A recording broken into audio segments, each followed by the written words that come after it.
班农先生呢，刚才我跟他们谈那么多，我特别感兴趣，他想说一下关于台湾问题，大陆持续的对台湾人民威胁进行了蓝金黄。如果真的台湾遭受了更多共产党的威胁，美国会做什么？会不会保护台湾？他们会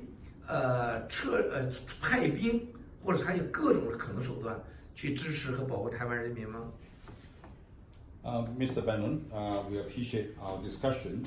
I would like to ask you a question on Taiwan. As you know, the CCP has been doing a lot of threats to the Taiwanese people. And if there is a further threat to the Taiwanese people, do you think the U.S. will send armies to protect the Taiwanese? I think you're seeing, look, as a young man, I was in the Pacific Fleet as a naval officer.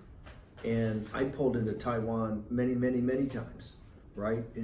With my destroyer, with our carrier battle group, with all that.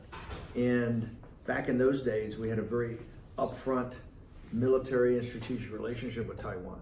There's a deep love for the Taiwanese people by people in the United States that have always looked at it as, that's where many freedom-loving people in China left for, right, back in the 1940s and the 1950s.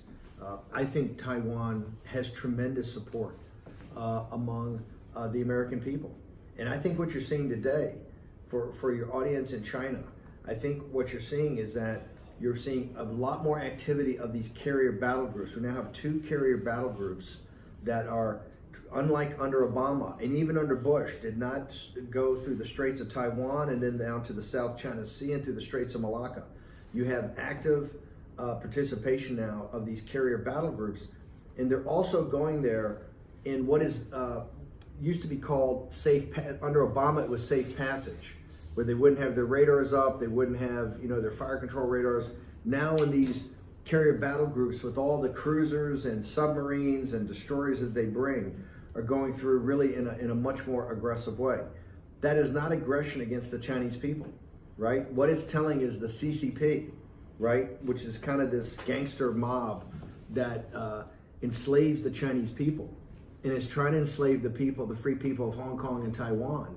What it's saying is that freedom-loving people in the West, right, are your allies, that you have not been forgotten, and that those sailors on those ships basically are working-class people, just like the people in Hong Kong, mainland China, in Taiwan. So yeah, I think people should really pay attention as the economic situation gets worse, because the incompetence of CCP on the economy, they're going to start to try to have military stuff be more important. Right. And I think the Chinese people have to watch trying to be sold on a potential invasion of Taiwan, right? And I think that is going to be one of the big hot spots in the next 5 or 10 years.